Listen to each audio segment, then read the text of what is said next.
Hello dear, स्वागत है आपका इस कंसेप्ट लेक्चर के अंदर। तो अब हम स्टार्ट करने जा रहे हैं हमारा रीजनिंग का नेक्स्ट पार्ट, एनालिटिकल रीजनिंग। अब आपको पता ही है कि हमारा जो रीजनिंग का सब्जेक्ट है वो 3 पोर्शंस में डिवाइडेड है, verbal, non verbal and analytical. Verbal में इससे पहले आप जितने भी चैप्टर्स पढ़ चुके हो वो सारे के सारे वर्बल रीजनिंग से रिलेटेड थे, like order and ranking, coding decoding, blood relation, direction test, sitting arrangement, puzzle, ये सारा वर्बल रीजनिंग का पार्ट था। नॉन वर्बल में कौन से चैप्टर्स आ जाते हैं? Counting of figure, dice, cube, mirror image, water image etcetera, जिसमें आपको कुछ फिगर्स अवेलेबल हों। फिर थर्ड पोर्शन रहता है हमारा क्रिटिकल रीजनिंग का, या हम इसे क्या बोलते हैं, एनालिटिकल रीजनिंग। अब ये जो पोर्शन है रीजनिंग का, ये थ्योरी बेस्ड टॉपिक्स है बेसिकली अगर मैं बात करूं, और बहुत से स्टूडेंट को जो है ये प्रॉब्लम भी क्रिएट करते हैं। इसकी वजह जो है या रीजन जो है कि क्यों प्रॉब्लम क्रिएट करते हैं मैक्सिमम कैंडिडेट को, आपको जब हम चैप्टर स्टार्ट करेंगे ना इससे रिलेटेड, तो आपको खुद ब खुद क्लियर हो जाएगा ये वाली बात। ऐसा नहीं है कि बहुत ही टफ लेवल के क्वेश्चन आते हैं, वजह कुछ और है। होते बहुत ईजी लेवल के क्वेश्चन है, बट इसकी कोई वजह है जिसके कारण जो है कई बार कैंडिडेट जब ये टाइप के क्वेश्चंस अटेम्प्ट करने जाते हैं ना एग्जाम में, तो कहीं ना कहीं डाउट रहता है यार क्वेश्चन गलत ना हो जाए। उसकी एक वजह है, वो बाद में डिस्कस करेंगे। तो सबसे पहले हम देखते हैं कौन कौन से चैप्टर्स जो हैं एनालिटिकल रीजनिंग में एग्जिस्ट करते हैं। फिर हम अलग अलग एग्जाम पॉइंट ऑफ व्यू से ये भी डिस्कशन करेंगे कि कौन से एग्जाम के अंदर कौन सा टॉपिक्स आता है या नहीं आता, और कितनी वेटेज में आता है। ठीक है, तो चलिए ये है इन चैप्टर्स की लिस्ट। तो चैप्टर्स कौन कौन से हैं? ये कोर्स ऑफ एक्शन, सेकेंड रहेगा आपका एजम्पशंस, पूर्व धारणाएं, ये क्या है, कार्यविधियां, स्टेटमेंट एंड आर्ग्यूमेंट्स मतलब कथन एवं तर्क। उसके बाद आ जाते हैं कारण और प्रभाव, that is cause and effect, statement and conclusions, कथन एवं निष्कर्ष। देन उसके बाद आता है आपका decision making and assertion and reason. अब ये सारे चैप्टर्स जो हैं आपका क्रिटिकल रीजनिंग का पार्ट है। अब अगर मैं different exam point of view से इसकी बात करूं, तो आपका जो एसएससी और रेलवे पॉइंट ऑफ व्यू से जो भी आपका इंपॉर्टेंट चैप्टर रहेगा इनमें से वो कौन सा रहेगा आपका? एक तो रहेगा statement and assumptions, just a second. हाँ, तो कौन सा पोर्शन रहेगा important exam point of view से? एक रहेगा आपका स्टेटमेंट एंड एजम्पशन, मैं यहां लिख देता हूं एसएससी एंड रेलवे। ठीक है, और यह जितने भी स्टेट के एग्जाम है। आर्ग्यूमेंट भी एसएससी और रेलवे एग्जाम के लिए इंपॉर्टेंट है। ठीक है, उसके बाद आपका जो स्टेटमेंट एंड कंक्लूजन का टॉपिक है, एसएससी एंड रेलवे एग्जाम।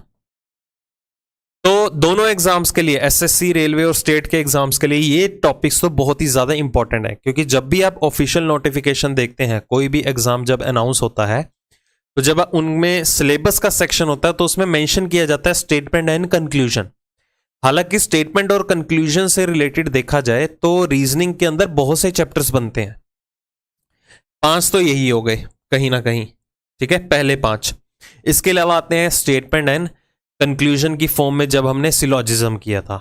एक टाइप रहती है स्टेटमेंट एंड कंक्लूजन की जब हमने इनइक्वालिटीज टॉपिक जो है वो डिस्कस किया था, ग्रेटर देन लेस देन वाले साइन अगर आपको ध्यान में हो। तो स्टेटमेंट एंड कंक्लूजन में काफी वेरिएशंस बन जाती है, बट उन कंक्लूजन्स की वेरिएशन मैटर करती है जो कि इस फॉर्मेट में आती है, course of action, assumption, argument etcetera etcetera. तो 2 वेरिएशन हम डिस्कस कर चुके हैं स्टेटमेंट कंक्लूजन की, जो कि आपका वर्बल रीजनिंग का पार्ट था। अब स्टेटमेंट एंड कंक्लूजन में अलग अलग वेरिएशन हम डिस्कस करेंगे जो आपका एनालिटिकल रीजनिंग का पार्ट है। ओके, तो चलिए आगे अगर बात करें, ये जो कोर्स ऑफ एक्शन और ये कॉज एंड इफेक्ट का टॉपिक है, ये आपका रेलवे एग्जाम के लिए भी इंपॉर्टेंट है। हालांकि जितने भी मैंने यहां पर मार्क किए हैं वो एसएससी, रेलवे और स्टेट तीनों के लिए ज्यादा इंपॉर्टेंट रहेंगे। अब एसएससी में बहुत ही कम देखने को मिलता है course of action, cause and effect बहुत रेयर देखने को मिलता है, और ये तो आता ही नहीं है। ओके, रेलवे के एग्जाम में ये भी देखने को मिल सकता है आपको, कॉज एंड इफेक्ट भी रह सकता है और असर्शन एंड रीजन भी रह सकता है। बेसिकली जो असर्शन एंड रीजन का जो चैप्टर है वो आपका टेट के एग्जाम में, जितने भी टीचिंग के एग्जाम्स होते हैं उसमें आपको पूछा जाता है। डिसीजन मेकिंग की बात करें, ये इंश्योरेंस और बैंकिंग के एग्जाम्स में ज्यादा आता है, बाकी और एग्जाम में नहीं पूछा जाता। ठीक है, बट सिलेबस में आपको ये भी मेंशन रहेगा, कहीं ना कहीं करने की जरूरत नहीं है, पूछा ही नहीं जाएगा, क्योंकि काफी साल, पता नहीं कितने साल हो गए होंगे, ये चैप्टर दूर दूर तक देखने को ही नहीं मिला। हालांकि बैंकिंग और इंश्योरेंस के एग्जाम में भी काफी टाइम पहले आता था, बट 2018-19 का जो एसबीआई का एग्जाम था उसमें एक आधा क्वेश्चन डिसीजन मेकिंग का रखा गया था। ओके और रही बात बैंकिंग पॉइंट ऑफ व्यू से, तो ये सारे चैप्टर्स ही इंपॉर्टेंट हैं एक्सेप्ट एजर्शन एंड रीजन। ये बैंकिंग और इंश्योरेंस में नहीं आएगा, बाकी सारे इंपॉर्टेंट होंगे।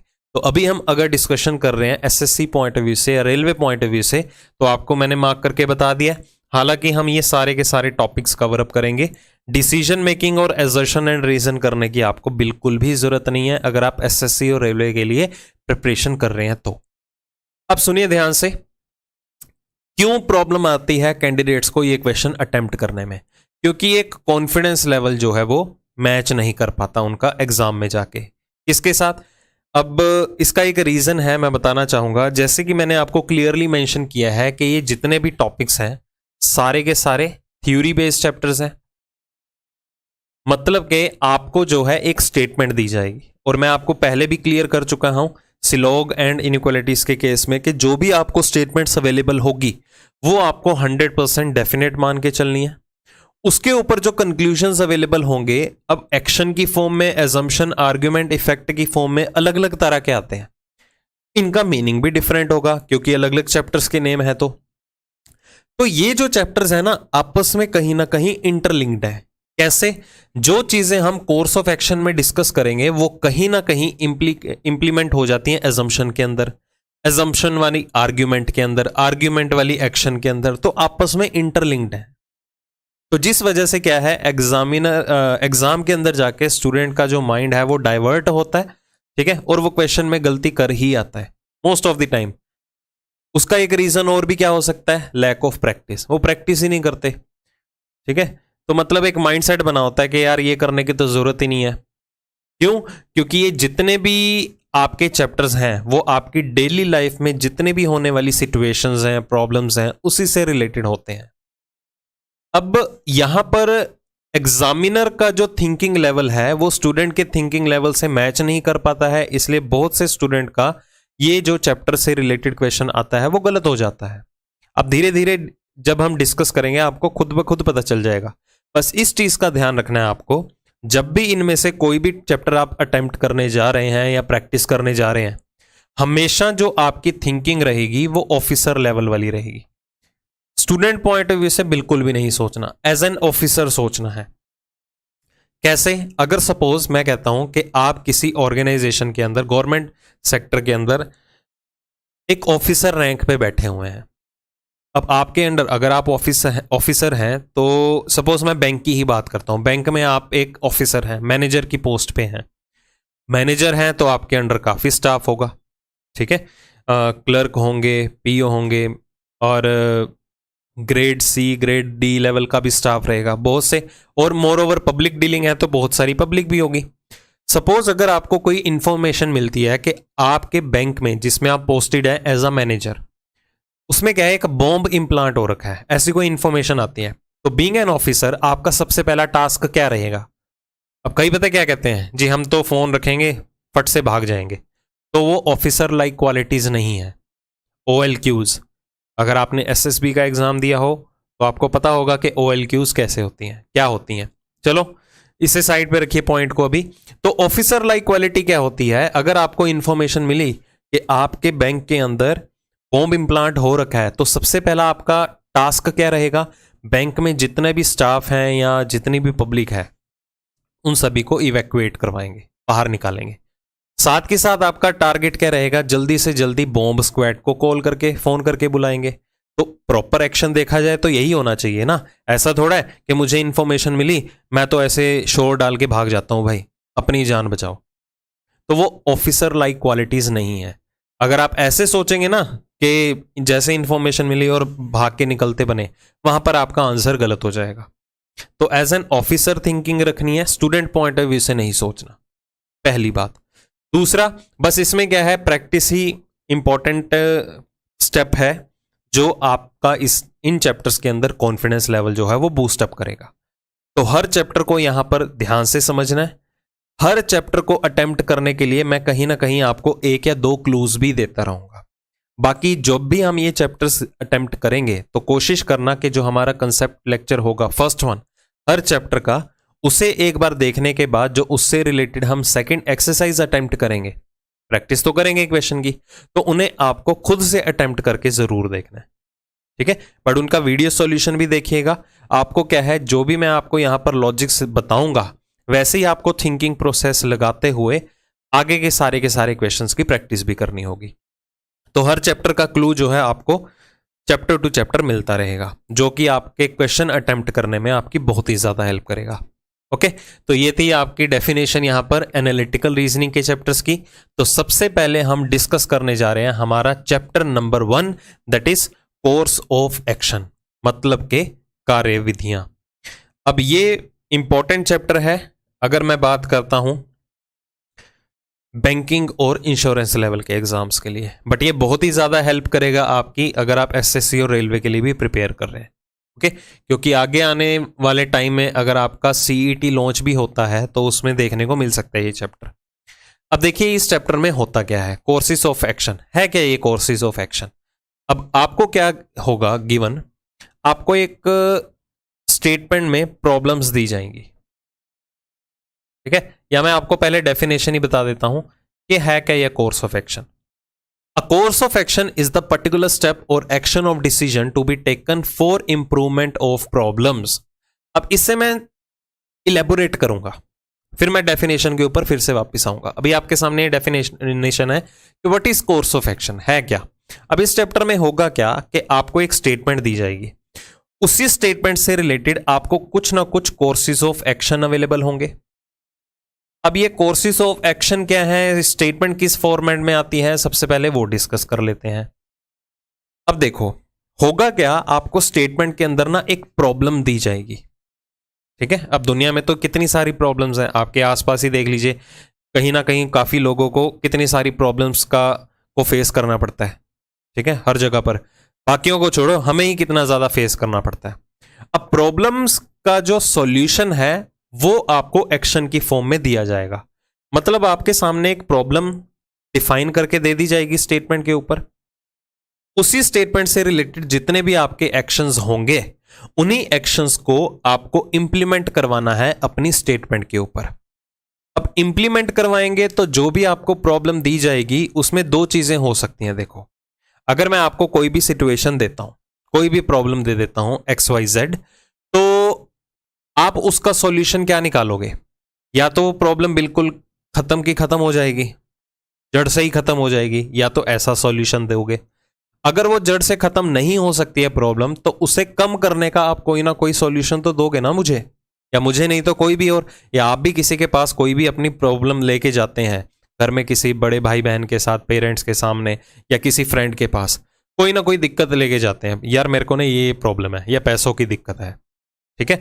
अब वो पर्सन क्या करेगा, या तो आपकी सारी की सारी प्रॉब्लम को जो है वो खत्म कर देगा, या वो क्या करेगा, आपकी जो भी प्रॉब्लम होगी XYZ उसे कम करने की कोशिश करेगा।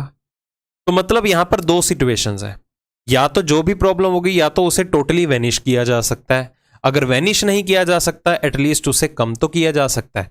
तो मतलब आपको जितने भी एक्शंस परफॉर्म करने होंगे अपनी स्टेटमेंट के ऊपर, वो ध्यान से देखना होगा कि वो आपकी प्रॉब्लम का सॉल्यूशन कहीं ना कहीं दे भी रहा है या नहीं दे रहा। इस चैप्टर के अंदर क्वेश्चन को अटेम्प्ट करने की मैं आपको एक ट्रिक बता देता हूं कि आप जितने भी एक्शंस अपनी स्टेटमेंट के ऊपर परफॉर्म करेंगे, हमेशा ये सोच के चलना कि वो प्रैक्टिकली पॉसिबल होना चाहिए। क्या होना चाहिए, प्रैक्टिकल पॉसिबल होना चाहिए। लाइक मैं आपके सामने एक एग्जाम्पल रखता हूं, मतलब मैं जितनी भी इंफॉर्मेशन आपको दूंगा उसे बस ध्यान से समझते रहना, चैप्टर की क्लियरिटी आपको होती रहेगी। एक बार अंडरस्टैंड कर लिया ना चैप्टर के बारे में क्या क्या चीजें हैं, दिक्कत ही नहीं आएगी। प्रैक्टिस नहीं भी करेंगे तो भी आपका एग्जाम में जाके पक्का क्वेश्चन 100% एक्यूरेसी के साथ सही रहेगा। अब देखिए ये वर्ड मैंने यहां पर लिखा कि जितने भी आप एक्शंस परफॉर्म करेंगे अपनी स्टेटमेंट के ऊपर, वो क्या होने चाहिए, प्रैक्टिकली पॉसिबल होने चाहिए, इम्प्रैक्टिकल नहीं होने चाहिए। एग्जाम्पल के तौर पे ज्यादा क्लियर करूंगा, मैं कहता हूं कि आपके घर के आसपास ना काफी सारा, आप एक कॉलोनी में रहते हैं, अब आपके घर के पास एक फैक्ट्री है और उस फैक्ट्री से ना हद से ज्यादा पोल्यूशन हो रहा है। एक चिंता का विषय है कि यार पोल्यूशन हो रहा है, दिक्कत आ रही है रहने में इधर। तो आप सभी जो हैं उस कॉलोनी में जितने भी लोग रहते हैं वो डिमांड करते हैं उस फैक्ट्री ओनर के सामने या किसी भी ऑथोराइज्ड पर्सन के आगे कि उस फैक्ट्री का काम वहां से बंद करके किसी और जगह पर शिफ्ट कर देना चाहिए। ये आपके सामने एक सिचुएशन आई। तो बीइंग एन ऑफिसर सोचिए, क्या ऐसा करना प्रैक्टिकली पॉसिबल है या नहीं है?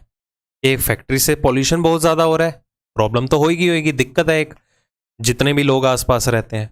तो लोग वहां के डिमांड करते हैं कि उस फैक्ट्री का काम उठा के कहीं और जगह शिफ्ट कर देना चाहिए। तो ध्यान से सोचिए, समझिए, क्या ये जो एक्शन लिया गया है फैक्ट्री को शिफ्ट करने का प्रैक्टिकल पॉसिबल है या नहीं? अब कईयों के मन में ना अलग अलग थॉट्स आते हैं। क्या क्या थॉट्स रहेंगे? पहले कहेंगे जी हाँ पॉसिबल है, कुछ कहेंगे जी नहीं पॉसिबल तो बिल्कुल भी नहीं है। कैसे पॉसिबल होगा कि खर्चा बहुत ज़्यादा आएगा, सारे का सारा जितना भी स्टाफ है या लेबर वर्क है, फैक्ट्री है, लेबर्स भी काफ़ी ज़्यादा होती हैं, तो ज़रूरी नहीं है वो भी साथ के साथ शिफ्ट हो जाएं, वो घर के आसपास, फैक्ट्री के आसपास ही उनका घर हो सकता है। ठीक है, तो काफ़ी सारे कॉन्सिक्वेंसेस रहते हैं। मतलब फोकस कहाँ रहेगा कि फैक्ट्री शिफ्ट हो सकती है या नहीं हो सकती। XYZ चीज़ों के ऊपर फोकस ज़्यादा रहता है, तब जाके क्या होता है, हमारे आंसर गलत रह जाते हैं। हमें क्या है, मेन जड़ को पकड़ना है कि स्टेटमेंट में दिक्कत क्या है, बेसिकली प्रॉब्लम क्या है। हमारा फोकस कहां पर चला गया, यहां पर फैक्ट्री को शिफ्ट कराने में कि फैक्ट्री को शिफ्ट किया जा सकता है या नहीं किया जा सकता। मेन जड़ क्या थी, अगर आपने ध्यान से स्टेटमेंट सुनी हो, फैक्ट्री से होने वाला पोल्यूशन, मेन दिक्कत तो यही थी ना। तो अभी के लिए अगर मैं एक सेकंड के लिए सोचूं कि पब्लिक के लिए पॉसिबल होगा, क्योंकि पब्लिक ने इस चीज की डिमांड की है कि फैक्ट्री को उठा के किसी और जगह पर शिफ्ट कर दो, क्या उस पर्सन के लिए प्रैक्टिकली पॉसिबल है जिसकी वो फैक्ट्री होगी? अब चलती फिरती शॉप तो नहीं है, कहीं भी उठा के खोल लिया शोरूम, ठीक है, एक फैक्ट्री की बात कर रहे हैं, तो उस पर्सन के लिए तो पॉसिबल नहीं होगा। मोर ओवर, अगर ये मैं एक सेकंड के लिए मानता हूं कि वो पॉसिबल है भी सही, अब वो किसी और जगह पर जाएगा, ठीक है, आउटस्कर्ट एरिया में, शहर के बाहर जाके सपोज वो फैक्ट्री का काम दोबारा से शुरू कर देता है नई जगह पर, लेट अस सपोज। तो आपको भी पता है जैसे जैसे पॉपुलेशन दुनिया में बढ़ रही है, क्या पता जिस जगह पर उसने फैक्ट्री लगाई है आने वाले टाइम पे वहां भी आसपास लोग आके रहने लग जाएं। अब फैक्ट्री से फिर से पॉल्यूशन हुआ, वहां के लोगों को भी दिक्कत आएगी, फिर वो भी डिमांड करेंगे भाई फैक्ट्री उठाओ। तो मतलब तो उसको ये प्रॉब्लम फेस करने को मिल रही है, वो तो हमेशा उठाता लगाता रह जाएगा फैक्ट्री।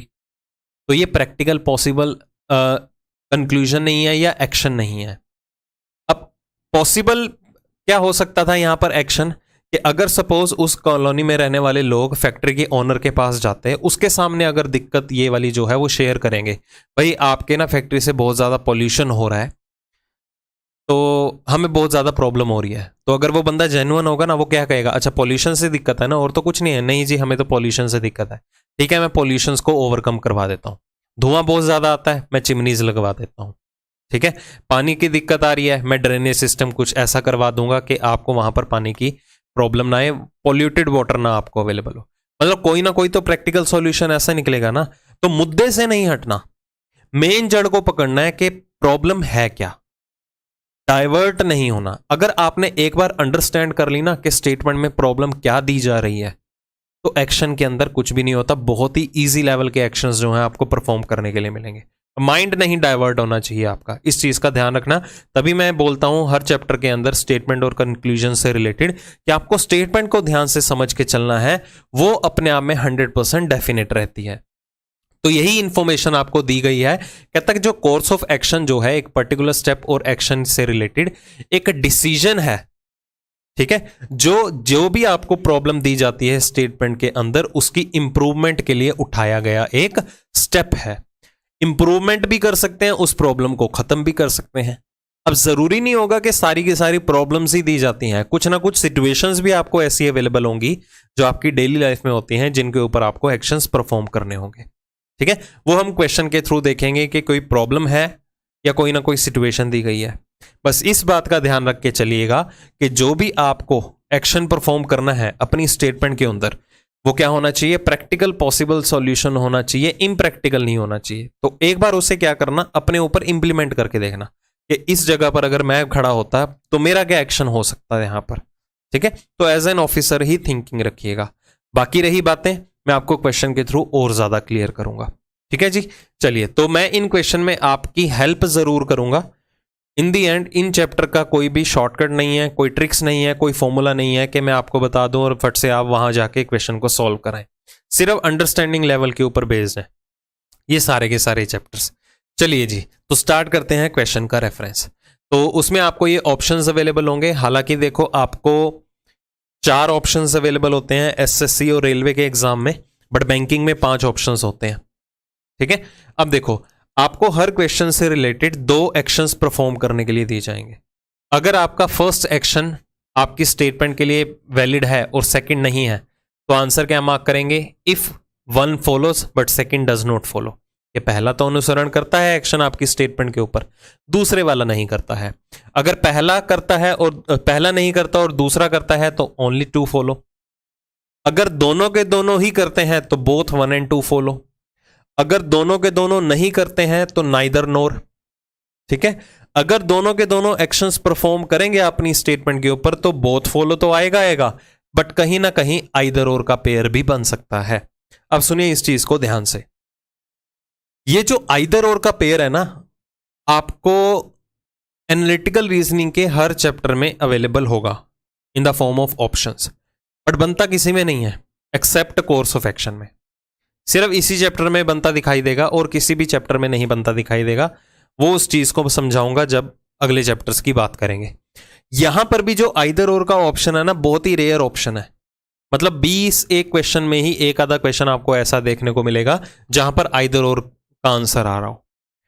अब हमने सिलॉजिज्म और इनइक्वालिटीज चैप्टर्स के अंदर देखा है कि जब हमारा आइदर और का पेयर बनता है वहां कंक्लूजन फॉल्स रहते हैं तो आइदर और पेयर बना देते हैं हम, या तो फर्स्ट रो होगा या तो सेकंड रो होता है। मतलब वहां पर कंक्लूजन का फॉल्स होना मैंडेटरी होता था, कंडीशंस बताई थी मैंने आपको अगर याद हो तो। बट यहां पर उल्टा है। इस चैप्टर के अंदर जब हमारे दोनों के दोनों कंक्लूजन एक स्टेटमेंट के ऊपर जो भी गिवन होगा, अगर हमारे दोनों के दोनों कंक्लूजन 2 ही होंगे, ऑब्वियस सी बात है, आइदर और में 2 ही चॉइसेस होते हैं। अगर दोनों कंक्लूजन वैलिड होंगे, स्टेटमेंट के लिए फॉलो करते होंगे, तो ही उनमें आइदर और बनेगा। इसके ऊपर मैं डिटेल में बात करूंगा जब इससे रिलेटेड कोई ना कोई ऑप्शन आएगा। ये आपको अपने आप ही समझ में आ जाएगा, भाई इसमें तो आइदर और बन रहा है।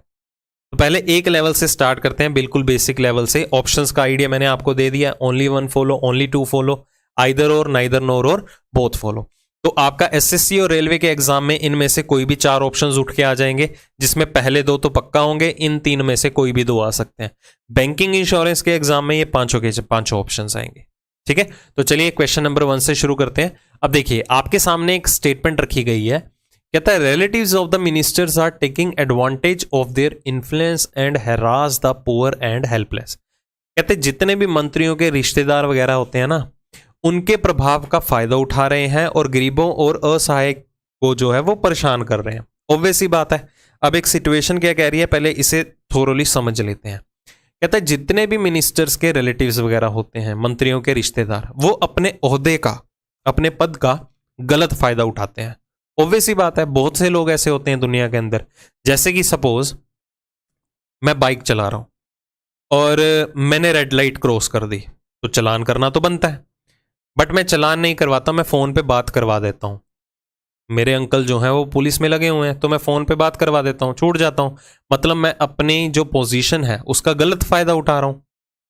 ठीक है, बाय द रूल देखा जाना चाहिए तो मुझे चालान पे करना चाहिए, बट मैं अपनी गलती नहीं मान रहा हूं, मैं अपनी पोजीशन का गलत फायदा उठा रहा हूं कि ये मानते हुए कि मेरे अंकल तो पुलिस में लगे हुए हैं।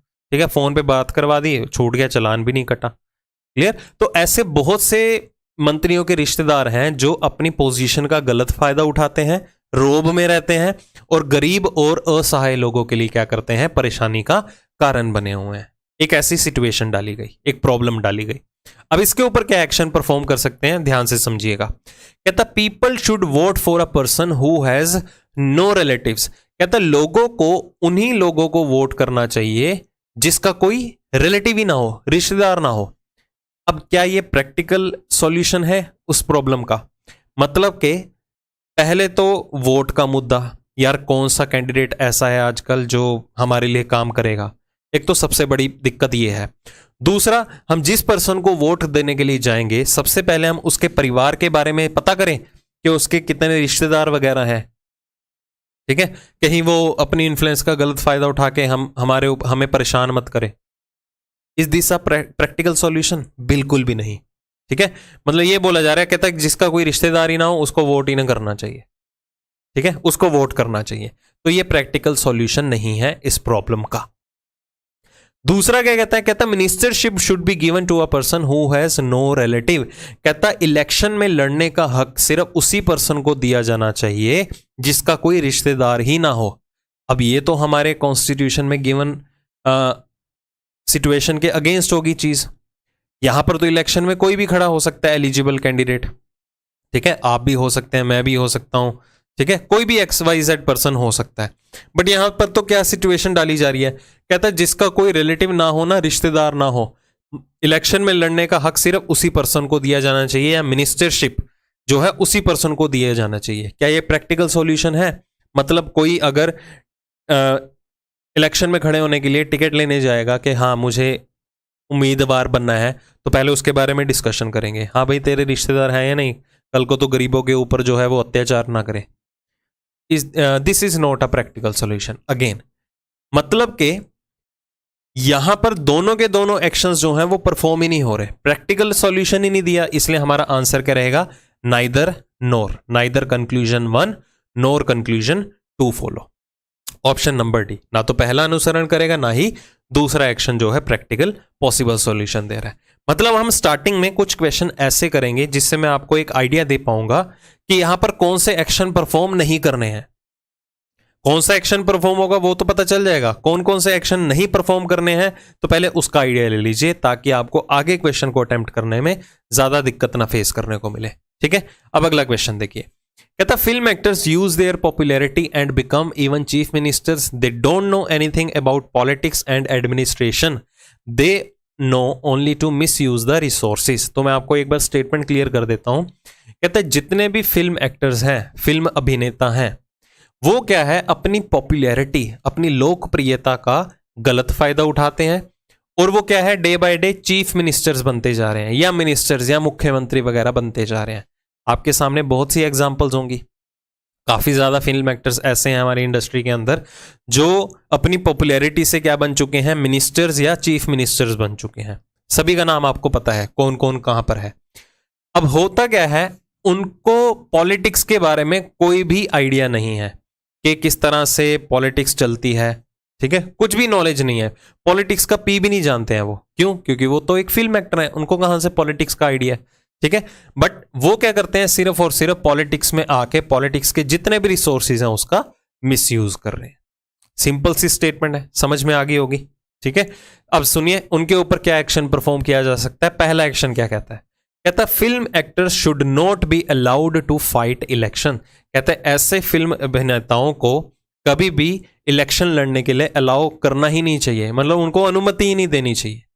प्रैक्टिकल सॉल्यूशन नहीं है, मैं पहले भी डिस्कस कर चुका हूं कि इलेक्शन में तो अगर एलिजिबल कैंडिडेट है तो वो तो कोई भी खड़ा हो सकता है, ठीक है। तो वो कहता है फिल्म एक्टर्स के साथ क्या है, वो अगर ऐसा होता तो जितने भी फिल्म एक्टर्स ऐसे मंत्री पद पर हैं वो क्यों होते अब तक, एक्टिंग में ही होते, ठीक है, पॉलिटिक्स में के बैठे क्या कर रहे हैं। तो this is not a practical solution. दूसरा देखिए, people should note for a non political person. कहता है लोगों को ऐसे नॉन पॉलिटिकल पर्सन को, ठीक है, लोगों को गैर राजनीतिक व्यक्ति को कभी वोट करना ही नहीं चाहिए। मतलब जो फिल्म एक्टर्स हैं वो तो एक नॉन पॉलिटिकल पर्सन है ना, उसको तो क्या आती है, एक्टिंग आती है, पॉलिटिक्स थोड़ा आती है। तो लोगों को क्या करना चाहिए, ऐसे नॉन पॉलिटिकल पर्संस को वोट करना ही नहीं चाहिए। अब आपके मन में आ रहा होगा हाँ यार ये सही बात है, एक तरह का सजेशन है, भाई नहीं करना चाहिए। अब देखो मैं एक सिचुएशन बताता हूं आपको, यहां पर देखो लोगों की बात की जा रही है। अब काफी ज्यादा फिल्म एक्टर्स दुनिया में ऐसे हैं जो काफी पॉपुलर हैं और लोग उनके फैन भी हैं, ठीक है, इन्फ्लुएंस बहुत ज्यादा हो रखे हैं। एग्जाम्पल के तौर पे मैं एक फिल्म एक्टर की बात करता हूं, सलमान खान की। लेट अस सपोज, मान लीजिए कि मैं उसका बहुत बड़ा फैन, मैं उसकी एक्टिंग से पहले ही बहुत ज्यादा इन्फ्लुएंस हो रखा हूं, हालांकि हूं नहीं फैन बट स्टिल मैं एक एग्जाम्पल क्रिएट कर रहा हूं। अब एक तो मैं इन्फ्लुएंस हो रखा हूं उससे कि एक्टिंग बहुत बढ़िया करता है, सारी फिल्म्स जो हैं वो सुपर हिट जाती हैं उसकी, तो मैं उसकी कोई फिल्म नहीं छोड़ता। सपोज जब मुझे पता चलेगा वो मेरे स्टेट के लिए इलेक्शन लड़ने वाला है चीफ मिनिस्टर की सीट के लिए, तो मैं और ज़्यादा क्या करूँगा, प्राउड फील करूँगा, भाई मैं तो उसका बहुत बड़ा फ़ैन हूँ, अब मेरे स्टेट के लिए इलेक्शन लड़ने जा रहा है, मैं तो इसी बंदे को ही वोट करूँगा। अब आप ऐसे कैंडिडेट्स जो ऑलरेडी फ़ैन हैं उनके, अब उनको घर घर जाके रोक तो नहीं सकते, भाई वो नॉन पॉलिटिकल पर्सन है, मतलब वो तो फिल्म एक्टर है, उसे क्या पता एक्टिंग के बारे में। क्या आप हर पर्सन को घर घर जाके उसे मना सकते हो इस तरह से? या मैं आप ही की बात करूं, भाई तू इस बंदे को वोट ना कर, उस पर्सन को वोट कर, तो आप क्या मान लोगे? राइट टू वोट तो हर किसी के पास होता है, तो आप किसी की नहीं मानोगे। मतलब कि अगर कोई भी फिल्म एक्टर जो है वो पॉलिटिक्स के लिए खड़ा होता भी है इलेक्शन के लिए, तो आप उनकी फैन फॉलोइंग को नहीं रोक सकते हो। आप नहीं करोगे, मैं नहीं करूंगा, या जितने भी दुनिया में समझदार लोग होंगे उसके बारे में जानते होंगे, वो नहीं करेंगे, बट मैं उसकी फैन फॉलोइंग को तो नहीं रोक सकता, मैं उसके सपोर्टर्स को तो नहीं रोक सकता। मतलब ये जो सॉल्यूशन है वो भी इस सिचुएशन के लिए क्या है, इम्प्रैक्टिकल है, प्रैक्टिकल पॉसिबल सॉल्यूशन नहीं है इस चीज का। तो यहां पर भी हमारा आंसर क्या रहेगा, neither conclusion 1 nor conclusion 2 follow. दोनों के दोनों ही अनुसरण नहीं करते, कोई प्रैक्टिकल सॉल्यूशन ही नहीं है इस चीज का। समझ में आ गया? तो हम स्टार्टिंग में वही क्वेश्चन अटेम्प्ट करेंगे जिससे आपको आइडिया लग जाए कि हाँ ये वाले स्टेप्स नहीं उठाने, हमें प्रैक्टिकल सॉल्यूशन लेके आना है सिर्फ और सिर्फ। ठीक है, चलिए नेक्स्ट देखिए क्या है। कहता है Indian players have failed to grab any medal in the recent tournament. अब आपके सामने एक स्टेटमेंट आई है, कहता है कोई रीसेंट में टूर्नामेंट हुआ होगा, उसमें इंडियन प्लेयर्स, भारतीय खिलाड़ी जो है, कोई भी पदक हासिल करने में जो है वो नाकाम रहे हैं, मतलब कोई भी मेडल नहीं मिला उन्हें, ना ब्रॉन्ज ना सिल्वर ना गोल्ड। ठीक है, अब ये सिचुएशन है, ये प्रॉब्लम नहीं है। ओके, चलिए अब इसके ऊपर क्या एक्शंस परफॉर्म हो सकते हैं ऐसी सिचुएशन के ऊपर। India should not participate in such tournament. कहते इंडिया को ऐसे टूर्नामेंट में कभी पार्टिसिपेट ही नहीं करना चाहिए। बताओ ये प्रैक्टिकल सॉल्यूशन हुआ? मतलब हार गए तो आपको कभी पार्टिसिपेट ही नहीं करना चाहिए? बिल्कुल गलत है। हार गए तो हार गए, कोई ना कोई तो जीतेगा, जो भी डिजर्विंग कैंडिडेट होगा। अगला देखिए क्या है, Indian players should be punished for their failure. कहते हैं भारतीय खिलाड़ियों को क्या करना चाहिए, उनकी विफलता के लिए उन्हें क्या करना चाहिए, दंडित करना चाहिए। भाई हार के आ गए हैं, क्या दंड दोगे? क्या जेल में डाल दोगे? हमने तो तुम्हें जीतने के लिए भेजा था, तुम तो हार के आ गए, चलो जेल में, ऐसा होगा? नहीं। तो ये भी प्रैक्टिकल सॉल्यूशन नहीं है, इसलिए आंसर क्या रहेगा यहां पर भी, नाइदर 1 नोर 2 फॉलो। ठीक है जी, चलिए देखो इजी लेवल वाले हैं ना, बस आपको अंडरस्टैंड करना है थोरोली स्टेटमेंट में लिखा क्या जा रहा है, किसके बारे में डिस्कशन हो रही है और क्या डिस्कशन हो रही है, कि मैं उस प्रॉब्लम को जड़ से खत्म कर सकता हूं या उसका कोई कम करने का कोई सॉल्यूशन निकाल सकता हूं। बस सोचना प्रैक्टिकली है। ठीक है, चलिए नेक्स्ट देखिए क्या है। कहता है Indian cricket team is performing very well. भारतीय क्रिकेट टीम जो है वो बहुत ही बढ़िया प्रदर्शन दिखा रही है। Particularly the batting lineup is the best in the world. Particularly उनका जो बल्लेबाजी का लाइनअप है, बैटिंग लाइनअप है, वो दुनिया में सबसे अच्छा है। अब बैटिंग लाइनअप क्या होता है, कुछ एक को आइडिया नहीं होता जो क्रिकेट में इंटरेस्ट नहीं रखते। अब सबसे पहले मैं क्लियर कर देता हूं ये चीज कि अगर आपको स्टेटमेंट के अंदर किसी भी टर्म का अगर मीनिंग क्लियर ना हो ना, तो वो क्वेश्चन अटेम्प्ट मत करना। ठीक है, तुक्के नहीं मार के आने। अगर आपको उसके बारे में प्रॉपर आइडिया लग रहा है कि स्टेटमेंट में क्या बताया जा रहा है, तो ही वो क्वेश्चन अटेम्प्ट करना, अदरवाइज नहीं। ठीक है, हमें नेगेटिव मार्किंग नहीं दिलवानी है। ओके, चलिए तो बैटिंग लाइनअप की बात कर रहे थे। अब देखो आपको भी पता है इंडियन टीम में कौन कौन से प्लेयर्स हैं। मैं फेमस प्लेयर्स के नाम लूंगा जिसको सारी दुनिया जानती है, जैसे कि विराट कोहली हो गया, रोहित शर्मा हो गया, शिखर धवन हो गया, ये सारे के सारे क्या हैं, बैट्समैन हैं। उसके बाद करें बात भुवनेश्वर कुमार हो गया, अगर मैं बात करूं जसप्रीत बुमराह की, ये सारे के सारे क्या हैं, बॉलर्स हैं। ओके, तो अब अगर मैं कोई भी क्रिकेट मैच देख रहा हूं तो सबसे पहले बैटिंग करने के लिए कौन आते हैं, बॉलर्स आते हैं या बैट्समैन आते हैं? जो बढ़िया बैट्समैन है उन्हीं को ही भेजेंगे। यही होगा ना कि पहले बैट्समैन बैटिंग के लिए जाएंगे, फिर ऑलराउंडर्स आएंगे, फिर बॉलर जाएंगे। तो मतलब एक स्पेसिफिक सीक्वेंस होता है, उसी सीक्वेंस को क्या बोला जाता है, परफेक्ट बैटिंग लाइनअप। ये इंडिया का जो प्रेजेंट की टीम है उनका बैटिंग लाइनअप जो है वो वर्ल्ड का दी बेस्ट है, जिसके बिहाफ पे वो वेल परफॉर्म कर रही है रिसेंट के मैचेस के अंदर। स्टेटमेंट क्लियर होगी? अब देखो पहला एक्शन क्या आता है। अब ये भी सिचुएशन है, ये कोई दिक्कत प्रॉब्लम तो नहीं है ना, बढ़िया परफॉर्म कर रही है तो ये क्या प्रॉब्लम हो गई? नहीं, एक सिचुएशन बताई जा रही है। तो एक्शन क्या आता है सबसे पहले यहां पर, there should be least changes in the present team. कहता एक एक्शन परफॉर्म करने के लिए दिया जाता है कैप्टन के ऊपर कि जो प्रेजेंट टीम है, वर्तमान टीम है, उसमें कम से कम चेंजेस की जाने चाहिए। सपोज टीम कमेटी के थ्रू उसके पास ऑर्डर्स आते हैं कि आपको चेंजेस करने हैं। सपोज आप उस क्रिकेट टीम के जो हैं वो कैप्टन है, लेट अस सपोज, ठीक है, जिसके बिहाफ पे वो वेल परफॉर्म कर रही है और आपकी टीम का बैटिंग लाइनअप वर्ल्ड का दी बेस्ट है। अगर आपको कोई हेड आके बोले, कोच वगैरह आके बोले कि भाई तूने टीम के अंदर ना चेंजेस करनी है, तो बीइंग अ कैप्टन आप किस तरह की चेंजेस करना पसंद करेंगे? कम से कम या ज्यादा से ज्यादा? ऑब्वियस सी बात है कम से कम। ज्यादा चेंजेस तो नहीं करेंगे ना। ज्यादा चेंजेस करना मतलब मैं बैट्समैन भी चेंज करूंगा, मैं बॉलर्स भी चेंज करूंगा, मैं ऑलराउंडर्स भी चेंज करूंगा। अब क्या गारंटी है कि जो नई टीम बनेगी आफ्टर चेंजेस, उनका जो बैटिंग लाइनअप होगा वो भी वर्ल्ड का दी बेस्ट है? हो सकता है, that is a part of assumption, वो हम नेक्स्ट चैप्टर में करेंगे। अभी एक्शन परफॉर्म करना है। कल फाइनल मैच है, मैं बैटिंग लाइनअप ही चेंज कर देता हूं, मुझसे कोई बड़ा बेवकूफ कैप्टन तो होगा ही नहीं दुनिया के अंदर, क्योंकि बैटिंग लाइनअप वर्ल्ड का दी बेस्ट है, उसको मैं मेंटेन रखूंगा। अगर मुझे चेंजेस करनी भी है तो मैं एक आधा ऑलराउंडर या एक आधा बॉलर चेंज कर दूंगा, ठीक है। मतलब बीइंग अ कैप्टन मैं क्या पसंद करूंगा कि अगर चेंजेस करनी है तो क्या हो, कम से कम चेंजेस हो टीम के अंदर। तो पहला एक्शन आपका वैलिड ना हुआ। देखो पिछले क्वेश्चन में हम सारे क्या एक्शंस देखते आ रहे हैं जो प्रैक्टिकली पॉसिबल ही नहीं थे, अब ये प्रैक्टिकली पॉसिबल है। दूसरे पे आते हैं, कहता the Indian cricket board should take an action to improve the bowling stat. कहता इंडियन क्रिकेट बोर्ड को बॉलिंग स्टैंडर्ड को इंप्रूव करने के लिए कुछ ना कुछ कहीं ना कहीं स्टेप्स उठाने चाहिए। अब सोचिए ये वैलिड है या नहीं। अब आप बोल रहे होंगे कि हाँ यार इंप्रूवमेंट की बात हो रही है, वैलिड एक्शन है, तो ये भी क्या करेगा, बिल्कुल फॉलो करेगा। बट ये गलत है। अब क्यों गलत है? अब देखो घर बैठे बिठाए तो बहुत सी बातें होती हैं मैच देखते देखते कि नहीं यार इसे ऐसे नहीं ऐसे खेला जाना चाहिए था, ठीक है। खुद उसकी जगह पर आके देखो तो पता चलेगा। तो यहां पर नो डाउट हमारे मन में आता है भाई इंप्रूवमेंट ही हो रही है, कर दो, बढ़िया ही होगा एक्शन। बट अगर आपने ऐसा सोचा कि ये एक्शन वैलिड है तो आप एज एन ऑफिसर नहीं सोच रहे, और आप इतना लैग कर रहे हैं स्टेटमेंट को पढ़ने में जिसका कोई हिसाब ही नहीं है। स्टेटमेंट को ध्यान से समझो, क्या लिखा गया था, क्या लिखा गया था। कहता इंडियन क्रिकेट टीम जो है वो वेल परफॉर्म कर रही है, पर्टिकुलरली उनका बैटिंग लाइनअप जो है वो वर्ल्ड का दी बेस्ट है। अब देखो स्टेटमेंट में बात किसकी की जा रही है, बैटिंग लाइनअप की, बल्लेबाजी की। क्या यहां पर गेंदबाजी या बॉलिंग स्टैंडर्ड की बात हुई है?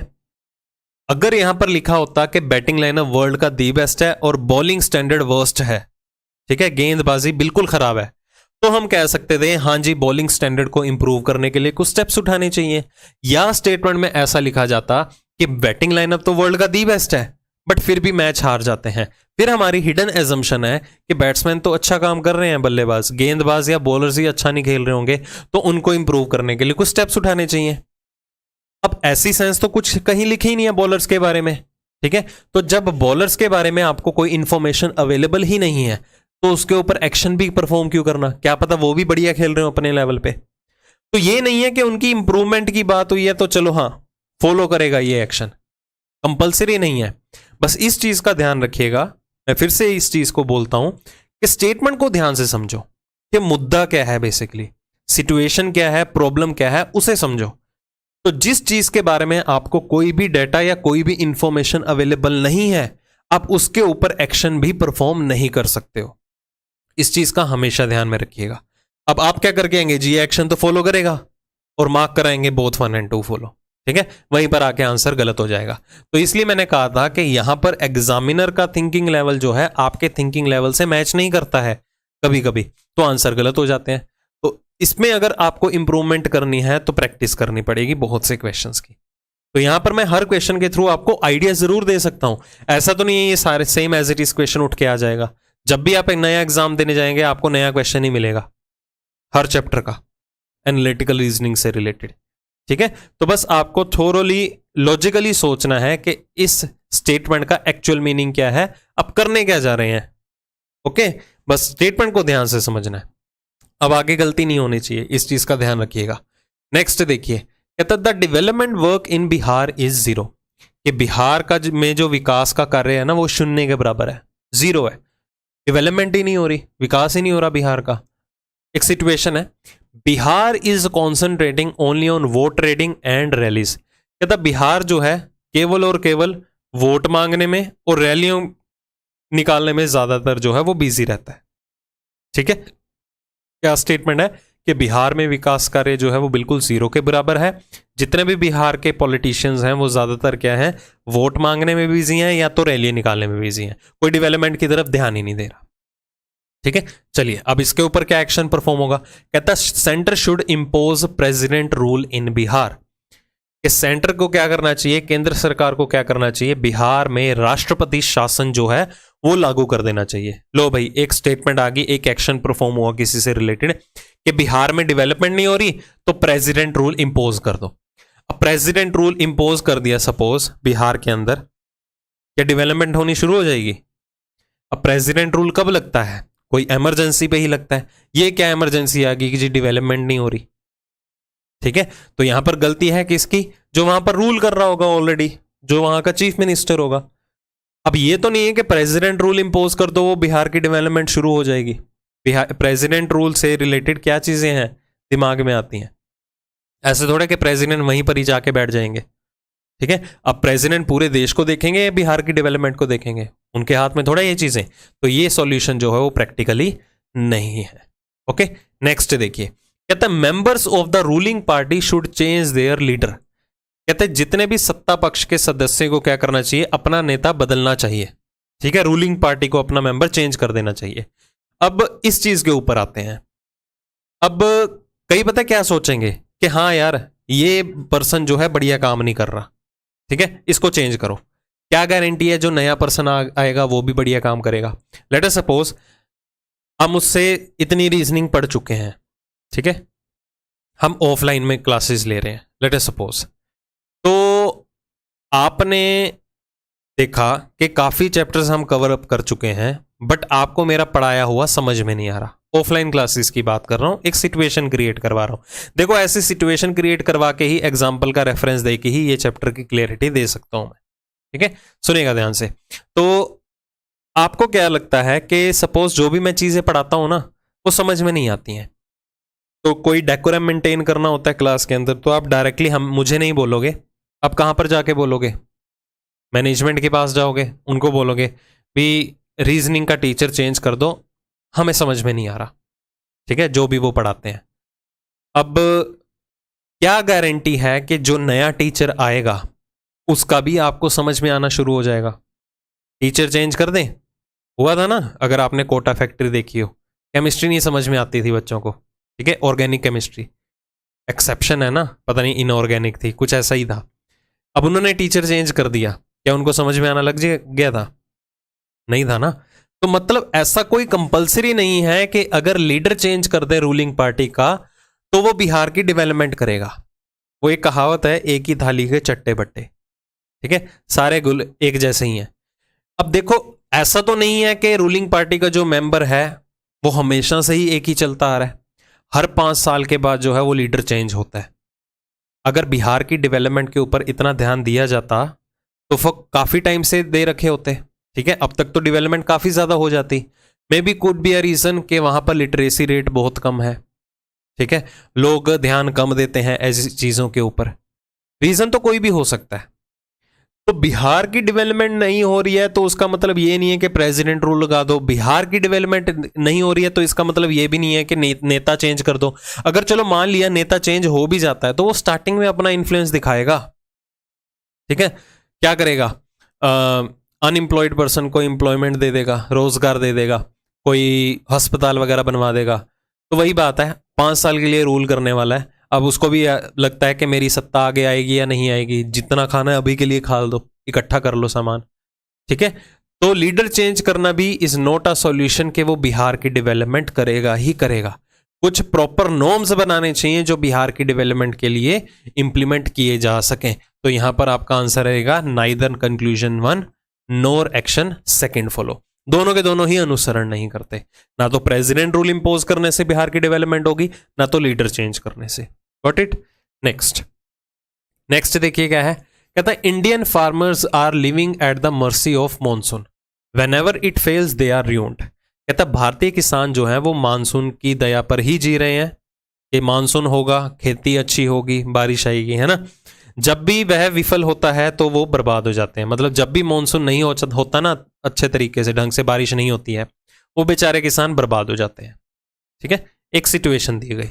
अब इनके ऊपर क्या एक्शन परफॉर्म किया जा सकता है? पहला देखिए क्या है, कहता है government should arrange for alternate sources of irrigation. कहता सरकार को क्या करना चाहिए, सिंचाई के वैकल्पिक स्रोतों की व्यवस्था करनी चाहिए। ऑब्वियस सी बात है, अब आपको ही पता है कि हमारी इकोनॉमी में बूस्ट आने का सबसे मेन इंपॉर्टेंट रोल जो है किसका है? एग्रीकल्चर सेक्टर का ही है। ठीक है, अब यहां पर मॉनसून नहीं आया, किसान तो मॉनसून के ऊपर डिपेंडेंट है। अब मॉनसून नहीं आया तो अकाल ना पड़ जाए, सूखा ना पड़ जाए, दिक्कत आएगी ना। फिर सरकार को बोलेगी पब्लिक, तो सरकार को ही कुछ ना कुछ स्टेप्स उठाने चाहिए ना। तो उनको क्या करना चाहिए, वैकल्पिक स्रोत बनाने चाहिए, ऑल्टरनेट सोर्सेज बनाने चाहिए। किसके? सिंचाई के या तो इरिगेशन के। वैलिड पॉइंट रखा जा रहा है, एक्शन पहला फॉलो करेगा, प्रैक्टिकल पॉसिबल सॉल्यूशन है। दूसरा क्या कहता है, कहता है Indian farmers should leave their fields and start some other business. कहता भारतीय किसानों को क्या करना चाहिए, अपना ये फील्ड छोड़ देना चाहिए। ठीक है, जिस वो फील्ड में काम कर रहे हैं, खेती बाड़ी कर रहे हैं, कहते हैं उनको खेती बाड़ी छोड़ देनी चाहिए और कोई और बिजनेस स्टार्ट कर देना चाहिए। और बिजनेस क्या स्टार्ट करेंगे बताओ, बताओ क्या स्टार्ट करेंगे? ठीक है, या कोई और काम क्या स्टार्ट करेंगे? क्या इंजीनियर बन जाए, डॉक्टर बन जाए? ठीक है, बेचारे किसान हैं, उनको तो खेती बाड़ी आती है ना। बिजनेस करेंगे, क्या करेंगे? कपड़ों का व्यापार करने लग जाए। अगर सारे ऐसे करने लग जाएं तो फिर खेती कौन करेगा? तो ये प्रैक्टिकल सॉल्यूशन नहीं है। ठीक है, इसलिए यहां पर आंसर क्या रहेगा, only and only first action follow, सिर्फ पहला ही अनुसरण करेगा। Okay, next. अब थोड़ी स्पीड बढ़ेगी क्योंकि आपको आइडिया हो चुका है, तो मैं फिर भी रेफरेंसेस देता रहूंगा एग्जाम्पल का, ताकि आपको क्लियरिटी होती रहे हर क्वेश्चन की कि किस तरह से आपको अटेम्प्ट करना है। ठीक है, अभी स्टेटमेंट को ध्यान से पढ़ते हैं, सुनिएगा क्या दिया हुआ है। कहता cost of the paper has been increasing at a very high rate. Paper की जो कॉस्ट है, जितने भी प्रिंटिंग प्रेसेस हैं या मिल हैं, उनके थ्रू जो है वो कागज की जो मूल्य है वो काफी ज्यादा बढ़ गया है, हाई रेट पे हो गया है। Printing charges, railway freight and other transportation charges are also very higher. अब प्रिंटिंग चार्ज भी बढ़ चुके हैं, रेलवे भत्ता भी बढ़ चुका है, और काफी ज्यादा ट्रांसपोर्टेशन चार्जेस हैं वो भी काफी ज्यादा हाई हो चुके हैं। तो एक प्रॉब्लम है एक तरह की। रिपीट कर देता हूं, जितने भी पब्लिशर हाउसेज हैं उनके थ्रू क्या है, पेपर की कॉस्ट जो है वो काफी ज्यादा इंक्रीज हो गई है, प्रिंटिंग चार्जेस भी बढ़ गए हैं, रेल भत्ता भी बढ़ गया है, रेलवे फ्रेट ट्रांसपोर्टेशन चार्जेस भी काफी ज्यादा हाई हो चुके हैं। स्टेटमेंट क्लियर हो गई? तो पहला देखिए क्या है, कहता government should give adequate subsidies so that publishing houses do not increase the prices of newspaper and magazine. कहता सरकार को क्या करना चाहिए, ऐसे पब्लिशर हाउसेज जो अपने पेपर की कॉस्ट काफी ज्यादा बढ़ा चुके हैं, उनको क्या करनी चाहिए, सब्सिडी प्रोवाइड करनी चाहिए। सब्सिडी से तो समझते हैं कि गवर्नमेंट अपने बिहाफ पे पे करती है। ठीक है, जितने भी पब्लिक सेक्टर होते हैं। ओके, तो सो दैट वो पब्लिशर हाउसेज जो हैं, अगर उनको सब्सिडी दे दी जाएगी तो वो क्या करेंगे, अपने न्यूज़पेपर और मैगजीन के प्राइसेस इंक्रीज नहीं कर पाएंगे। ऑब्वियस ही बात है, पेपर की कॉस्ट बढ़ी है, न्यूज़पेपर का खर्चा बढ़ेगा, मैगजीन का खर्चा बढ़ेगा, सब कुछ होगा। तो बताइए ये वैलिड सॉल्यूशन है या नहीं, प्रैक्टिकल सॉल्यूशन है या नहीं? अब कहेंगे जी है, कुछ कहेंगे नहीं है। चलो इस चीज की क्लियरिटी दे देते हैं। अब यहां पर देखो, पेपर की कॉस्ट बढ़ी, मैं एक लेवल पे बात करता हूं, चलो एक न्यूज़पेपर की बात करते हैं, द हिंदू, द ट्रिब्यून, कोई भी ले लो। अब काफ़ी मोटा होता है वो पेपर, आई थिंक वो अगर ऐसे ही लेने जाओ तो 5-6 रुपए का मिलता है। तो आपको क्या लगता है जब आप मार्केट में अखबार लेने जाते हो, वो एक्चुअल में इतना मोटा जो है न्यूज़पेपर वो 5-6 रुपए का आता है? बिल्कुल भी नहीं। इसमें जो है वो सेंटर और स्टेट की क्या होती है, स्टेक होल्डिंग होती है। कुछ हिस्सा सरकार डालती है, कुछ हिस्सा जो है वो राज्य सरकार डालती है, कुछ केंद्र सरकार डालती है, इक्वल होती है। पता नहीं कितनी शेयरिंग है, वो आपको इकोनॉमी में ज़्यादा पता लगेगा। ठीक है, मैं ऐसे तुक्का नहीं मार सकता हूँ। अब जो राज्य सरकार की शेयर होल्डिंग है वो भी डिवाइडेड होती है, कुछ वो अपने एंड से देती है, कुछ लोगों से लेती है। सपोज हमसे तो ले लिए 5 रुपए, बाकी कुछ जो बचा कुचा होगा वो अपने एंड से डालती है, बाकी केंद्र सरकार देती है। तो मतलब कि कहीं ना कहीं सब्सिडी मिल रही है। अब जितने भी लोग हैं, अब दुनिया में देखो कितने सारे लोग हैं जो अखबार के बिना आंख ही नहीं खोलते। महंगाई डे बाय डे बढ़ती जा रही है। ठीक है, अब लोग ऑलरेडी परेशान हैं, फिर वो कहेंगे आपने तो न्यूज़पेपर भी नहीं छोड़ा, न्यूज़पेपर भी प्राइसेस बढ़ा दिए।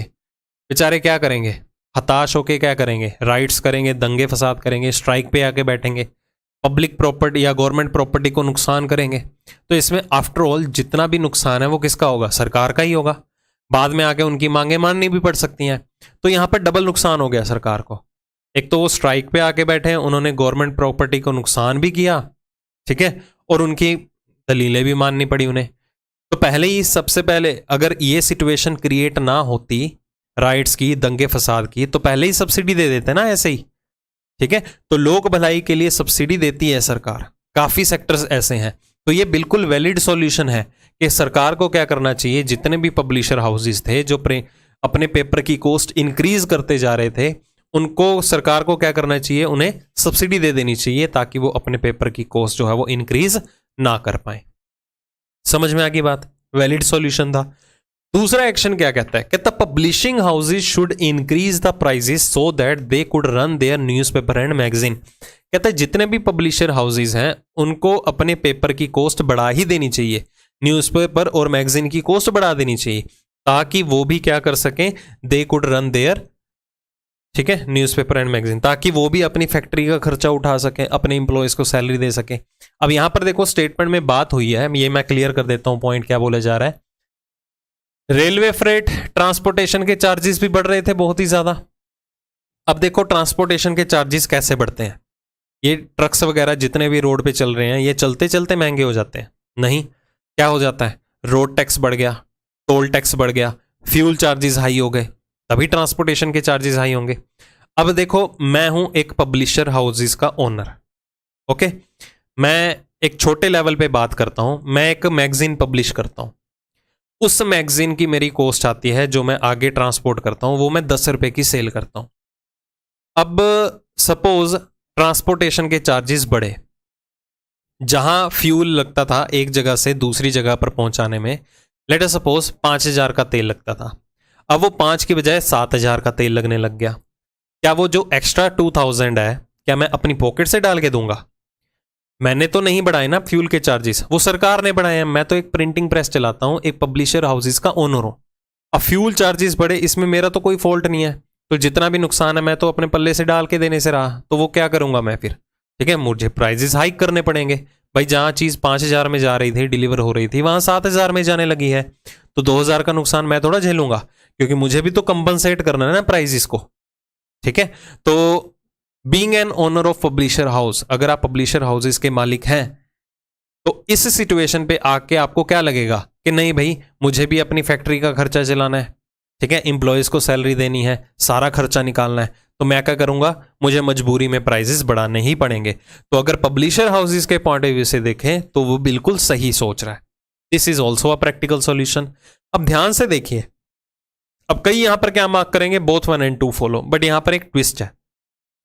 स्टेटमेंट में बोला गया है कि प्रिंटिंग प्रेस चार्जेस जो हैं वो काफी ज्यादा बढ़ चुके हैं, काफी हाई रेट पे, रेलवे फ्रेट का खर्चा बढ़ा, ट्रांसपोर्टेशन का खर्चा बढ़ा। तो हमने दो अलग अलग एक्शंस यहां पर परफॉर्म होते हुए देखे कि पहले में क्या गिवन था कि गवर्नमेंट को क्या करना चाहिए, ऐसे पब्लिशर हाउसेस को सब्सिडी प्रोवाइड कर देनी चाहिए ताकि जितने भी पब्लिशिंग हाउसेस हैं वो अपने मैगजीन या न्यूज़पेपर का खर्चा ना बढ़ा सकें। आफ्टर ऑल लोगों को दिक्कत आएगी, वैलिड था एक्शन।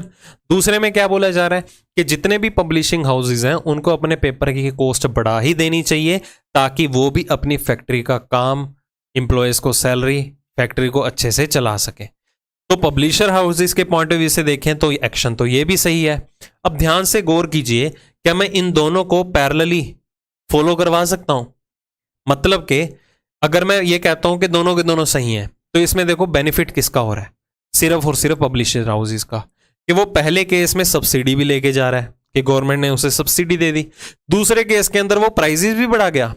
तो एक चीज मिलेगी ना दोनों में से, या तो गवर्नमेंट के थ्रू तुझे सब्सिडी मिल जाएगी या तो तू अपने पेपर की कॉस्ट इंक्रीज कर देगा।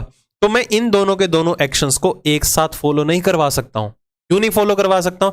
क्योंकि दोनों आपस में कॉन्ट्राडिक्शन ला रहे हैं, कॉन्ट्राडिक्टरी हो गए ना, कि तुझे तो सब्सिडी भी मिल गई, तू तो फिर पेपर की कॉस्ट भी बढ़ा रहा है, तो मैं दोनों को एक साथ क्यों फॉलो करवा सकता हूं?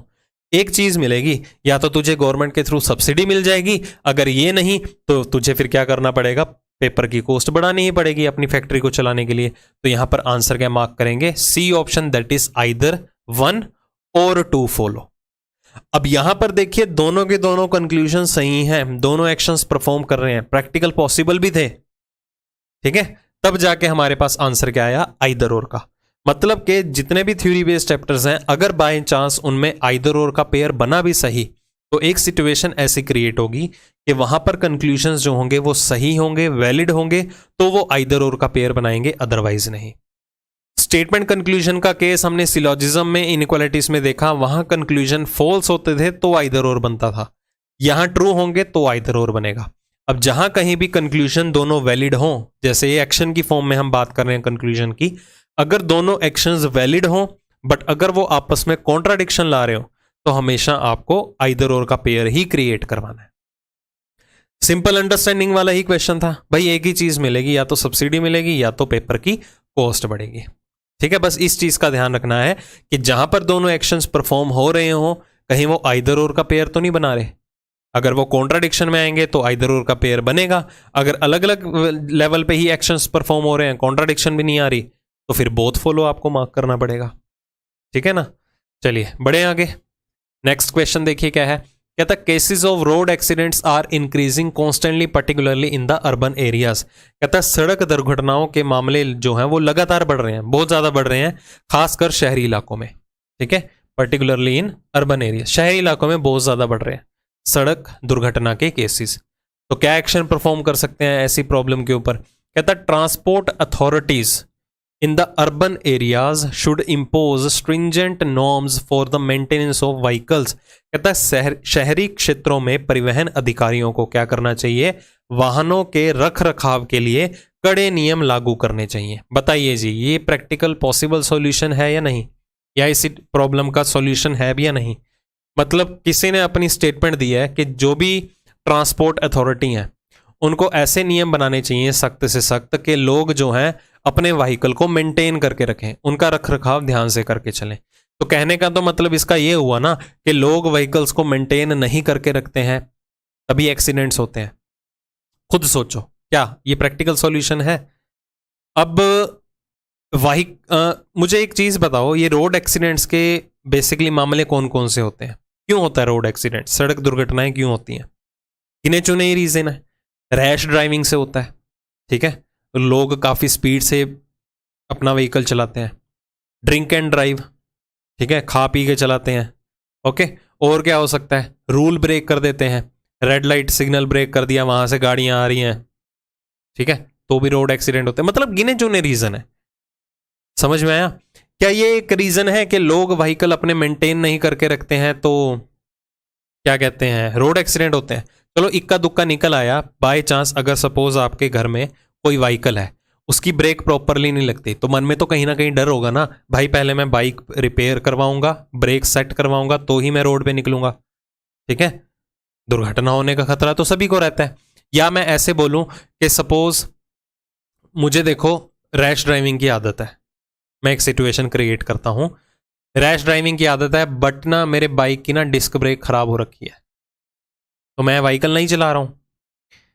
अगर मैं चलाता भी हूं तो बहुत धीरे धीरे, क्योंकि डिस्क ब्रेक खराब है, ठीक है, डर बैठा हुआ है, अगर ऑन द स्पॉट ब्रेक ना लगी तो क्या होगा? नुकसान होगा मेरा भी, बाइक का भी, और जो बेचारा एक्सीडेंट होगा जिसके साथ उसका भी होगा। तो मैं बाइक बहुत ही स्लो चला रहा हूँ। हुआ क्या, सर्विस करवाई मैंने बाइक की, डिस्क ब्रेक अच्छी हो गई, ठीक है, ब्रेकिंग सिस्टम बहुत बढ़िया करवा लिया मैंने। अब मेरी आदत तो रैश ड्राइविंग की है, अब मैं सड़क पे उतराऊंगा तो जो सिचुएशन है एक्सीडेंट की वो कौन क्रिएट कर रहा है? मैं ही क्रिएट कर रहा हूँ, क्योंकि मुझे आदत है रैश ड्राइविंग करने की, क्योंकि मेरा व्हीकल मेंटेन हो चुका है। अब मेरी थिंकिंग वाले पता नहीं कौन कौन से लोग हो, क्योंकि हर थिंकिंग के लोग रहते हैं हिंदुस्तान के अंदर। तो व्हीकल मेंटेन करने से क्या रोड एक्सीडेंट्स कम हो जाएंगे? मैं कहता हूं कम नहीं होंगे, चलो मैं कहता हूं बढ़ेंगे भी नहीं, बट उसके ऊपर रोड एक्सीडेंट्स का कोई भी इंपैक्ट नहीं पड़ेगा। तो ये प्रैक्टिकल सॉल्यूशन नहीं है कि व्हीकल मेंटेन करके रखो तो रोड एक्सीडेंट कम होने में आपकी हेल्प करेगा, ठीक है, बेतुका लॉजिक है। दूसरा देखिए क्या है, कहता है traffic police should severely punish those found to be violating the traffic rules. कहता है ट्रैफिक पुलिस वालों को क्या करना चाहिए, यातायात के नियमों का उल्लंघन करते पाए जाने वाले जितने भी लोग हैं उनको कड़ी से कड़ी सजा देनी चाहिए। ठीक है, अब जितने भी मैंने आपको रीजन बताया है कि रोड एक्सीडेंट का मेन रीजन क्या क्या हो सकता है, रैश ड्राइविंग, रूल ब्रेक करना, ड्रिंक एंड ड्राइव, ये सारे के सारे रूल ब्रेक ही हो रहे हैं, ड्रिंक एंड ड्राइव भी होता है जो रूल ही ब्रेक कर रहे हैं। तो जो भी ऐसे लोग पाए जाए ना रूल ब्रेक करने वाले के लिए, उनको सख्त से सख्त सजा दी जानी चाहिए। एक तो होती है सजा, वो तो मिल ही रही है in the form of challans, ये चलान कट जाता है, आज तो ऑनलाइन का सिस्टम है, घर पे ही चलान पहुंच जाता है। एक ऐसी सिचुएशन क्रिएट कर दो, जो भी ड्रिंक एंड ड्राइव करता हुआ पाया गया या कोई भी रूल वायलेट करता हुआ पाया गया, उसे 24 घंटे के लिए फाइन तो देना ही पड़ेगा, चलान तो कटेगा, 24 घंटे के लिए जो है उसे जेल में बंद कर दिया जाएगा। ठीक है, सवियरली पनिशमेंट का ये मतलब नहीं है कि 3rd डिग्री टॉर्चर देंगे उसे, ठीक है, वो पॉसिबल नहीं है। तो मतलब कि उसे 24 घंटे के लिए जेल में बंद कर दो, तो इस चीज का बहुत इंपैक्ट पड़ेगा, क्योंकि कॉन्सिक्वेंसेस क्या है रोड एक्सीडेंट्स के, यही है जो रूल को वॉयलेट करते हैं। तो ये एक प्रैक्टिकल सॉल्यूशन बताया जा रहा है इस प्रॉब्लम का। तो यहां पर आंसर क्या रहेगा, only and only second follow, first वाला प्रैक्टिकल सॉल्यूशन नहीं था। Next, launching of new brands of 4 wheelers is adding to the traffic congestion in the metro cities. कहता 4 पहिए वाहनों के नए ब्रांडों को शुभारंभ मेट्रो शहरों में यातायात की भीड़ को बढ़ा रहा है। अब आप भी देख रहे होंगे काफी ज्यादा जो हैं वो ब्रांड्स आ रहे हैं इंडिया के अंदर भी, पहले तो बहुत थे, चलो एक आधा चला भी गया है, बट और काफी ज्यादा आ चुके हैं, जैसे कि MG कंपनी है, ठीक है, और किया, नए ब्रांड की गाड़ियां आ रही हैं, और भी काफ़ी ज़्यादा गाड़ियां जो हैं वो लॉन्च हो रही हैं। तो शहर देश के अंदर जो है काफ़ी ब्रांड की गाड़ियां आ रही हैं, 4 व्हीलर्स व्हीकल आ रहे हैं, जो कि मेट्रो सिटीज़ में, मेट्रो सिटीज़ मतलब बड़े शहरों की बात हो रही है, ठीक है, दिल्ली, बॉम्बे, गुड़गांव, ऐसे शहरों की बात हो रही है। तो उसमें ट्रैफिक कंजेशन जो है वो बहुत ही ज़्यादा बढ़ रहा है। ओके, कंजस्टेड हो गए शहर, तो क्या होगा, कॉन्सिक्वेंसेस, पॉल्यूशन बहुत ज़्यादा बढ़ेगा, ठीक है ना। तो क्या हो सकता है, इनके ऊपर एक्शन क्या परफॉर्म कर सकते हैं। कहता public should be encouraged to share their private vehicles while travelling to their work place. कहता सार्वजनिक लोगों को क्या करना चाहिए, अपने कार्य स्थानों की यात्रा करते समय अपने निजी वाहनों को साझा करने के लिए प्रोत्साहित किया जाना चाहिए। अब देखो, अब सपोज आप कहीं काम कर रहे हो, ऑफिस जा रहे हो, आप अलग गाड़ी से आ रहे हो, आपका दोस्त भी उसी मोहल्ले में रहता है, वो अलग गाड़ी से जाता है, दोनों का ऑफिस सेम है। ऐसे बहुत सारे लोग होते हैं जो एक ही कॉलोनी में रहते हैं, एक ही जगह काम करते हैं, बट अपने अपने व्हीकल से जाते हैं। इससे क्या होगा, ट्रैफिक बहुत ज़्यादा बढ़ेगा। जब आपने पहुंचना है 9 बजे, तो कहीं ना कहीं लेट भी हो सकते हो, क्योंकि ट्रैफिक ही बहुत ज़्यादा है रोड के ऊपर। फिर एक्सक्यूजेज देते रहो, टाइम से तो हम निकलेंगे नहीं, क्योंकि ह्यूमन नेचर है, चाहे आप 10 बजे भी कर दोगे ना, आप 10 बजे भी नहीं पहुंच पाओगे, 10 बजे से भी लेट आओगे, ठीक है, ये ह्यूमन नेचर है, कोई दिक्कत नहीं है। जब आप जॉब करेंगे ना तो आपको पता चल जाएगा। तो यहां पर क्या करना चाहिए, लोगों को इनकरेज करना चाहिए। भाई इतने ज्यादा व्हीकल हो रखे हैं, आप एनवायरनमेंट के बारे में सोचिए, पॉल्यूशन इतना ज्यादा होगा। पहले ही जितने भी हमारे डीजल और पेट्रोल पे चलने वाली गाड़ियां हैं, डीजल पेट्रोल कभी ना कभी जाके तो खत्म होगा। तो वो सिचुएशन ना क्रिएट हो इतनी ज्यादा डीप लेवल पे, अगर समाज के बारे में सोचेंगे तो क्या करेंगे, पूलिंग करके जाओ। अगर आपका दोस्त आपके पड़ोस में रहता है और उसी कंपनी में काम करता है, तो आप अलग अलग व्हीकल क्यों लेके जाते हो, ठीक है, क्या कर लो, पूलिंग कर लो, पूलिंग कर लो, मतलब एक दिन मैं लेके जाऊंगा, एक दिन मेरे साथ वाला मेरा फ्रेंड लेके जाएगा, ठीक है। तो ऐसे इनकरेज करना चाहिए ना। तो ऐसी थिंकिंग रखने वाले देखो कितने लोग होंगे। ये एक प्रैक्टिकल सॉल्यूशन दिया जा रहा है उस पर्सन के थ्रू। दूसरा देखिए क्या बोला जा रहा है, कहता government should Levi heavy taxes on motor cars on in metro cities. कहता सरकार को क्या करना चाहिए, ऐसे मेट्रो शहरों में क्या करना चाहिए, मोटर कारों पर भारी कर लगाना चाहिए। क्या ये प्रैक्टिकल सॉल्यूशन है। अब देखो गाड़ी की बात हो रही है, 2 व्हीलर की बात नहीं हो रही है कि लाख सवा लाख में आ जाएगा। अब जिसने लेनी ही फॉर्च्यूनर गाड़ी है, ऑडी है, BMW है, वो देखो इतनी महंगी गाड़ियां हैं, तो भारी से भारी टैक्स कितना लगा देगी सरकार। वैसे तो टैक्स ऑलरेडी इतना लग के आता है, और भारी कितना लगा देगी। जिसने अपने शौक पूरे करने हैं ना, जहां वो 50 लाख की गाड़ी लेगा, 5 लाख टैक्स आ जाएगा, तो उसको 55 खर्चने में कोई दिक्कत नहीं है, ठीक है। तो भारी टैक्स लगाना is not a proper solution, कि जो है वो ट्रैफिक कंजेशन होगा ही नहीं। मेट्रो सिटीज की बात की जा रही है, ठीक है, बड़े बड़े शहरों में पैसा बहुत है, लोगों को कहीं ना कहीं तो इन्वेस्ट करना है। चलो शौक ही पूरे कर लेते हैं, चल भाई एक फरारी लेके आते हैं, आज एक ऑडी ले आते हैं, ठीक है, वो पहले इतनी महंगी है, जहां बंदा 1 करोड़ खर्चेगा वहां 10 लाख और खर्च देगा, ठीक है। तो this is not a practical solution कि हैवी टैक्स लगा दें तो लोग गाड़ियां खरीदना ही बंद कर देंगे, ठीक है, ये कोई सॉल्यूशन नहीं है। तो यहां पर आंसर क्या मार्क करेगा, सिर्फ और सिर्फ पहला अनुसरण करता है, दूसरा बिल्कुल भी नहीं करता। ये प्रैक्टिकल सॉल्यूशन था। Next, increasing level of air pollution is creating health hazards for people living in the cities. कहता वायु प्रदूषण का बढ़ता स्तर जो है शहरों में रहने वाले लोगों के लिए स्वास्थ्य संबंधी खतरे पैदा कर रहा है, एक प्रॉब्लम आ रही है। ठीक है, अब इसमें तो समझने की जरूरत नहीं है कि स्टेटमेंट में क्या लिखा गया है। चलिए, पहला एक्शन क्या है, मतलब एयर पोल्यूशन बहुत ज्यादा है, इस चीज का ध्यान रखिएगा। मेन मुद्दा ये है, all industries should be shifted to the outskirts of the cities. कहते हैं जितने भी इंडस्ट्री हैं शहर के अंदर, उनको क्या कर देना चाहिए, शहर के बाहर किसी आउटस्कर्ट एरिया में स्थानांतरित कर देना चाहिए। सारी की सारी इंडस्ट्रीज को कर देना चाहिए। क्या प्रैक्टिकल सॉल्यूशन है? जितने भी इंडस्ट्रीज हैं सभी को शिफ्ट कर दो, ये कोई प्रैक्टिकल सॉल्यूशन नहीं है। अगर वो इंडस्ट्रीज किसी और जगह पर जाएंगी, वही शुरुआत वाली एग्जांपल के थ्रू सोचिए, वहां पर भी लोग आके रहने लग गए, बसने लग गए, तो वहां से तो पोल्यूशन होता है, उन लोगों को भी दिक्कत आएगी। फिर अगर आप लोगों के बारे में ही सोच रहे हो, मोर ओवर सारी की सारी इंडस्ट्रीज को क्यों शिफ्ट करना है? जरूरी थोड़ा है कि सारी की सारी इंडस्ट्रीज से ही एयर पोल्यूशन हो रहा है, कुछ से हो रहा होगा ना। अब कुछ की वजह सब बाकियों को क्यों परेशान करना? ओके, हाँ, अगर टारगेटेड होता कि जो एयर पोल्यूशन करती हैं इंडस्ट्रीज सिर्फ उन्हीं को ही शिफ्ट करना चाहिए, तो हम उस सॉल्यूशन के बारे में सोच सकते थे, बट यहां पर सभी के बारे में बोला जा रहा है। दूसरा देखिए क्या है, कहता transport authorities should take steps for converting all public transport vehicle to run on CNG. अब देखो, एयर पोल्यूशन है, जरूरी तो नहीं है कि सिर्फ और सिर्फ इंडस्ट्रीज या फैक्ट्रीज से ही होता है। जो हम रोड पे व्हीकल चलाते हैं डीजल पेट्रोल वाले, उनसे भी हो रहा है देखो एयर पोल्यूशन। तो ट्रांसपोर्ट अथॉरिटी को क्या करना चाहिए, एक स्टेप उठाना चाहिए कि जितने भी पब्लिक ट्रांसपोर्ट व्हीकल हैं उनको किस में कन्वर्ट कर देना चाहिए, सीएनजी में कन्वर्ट कर देना चाहिए। बताओ, ये प्रैक्टिकल सॉल्यूशन है?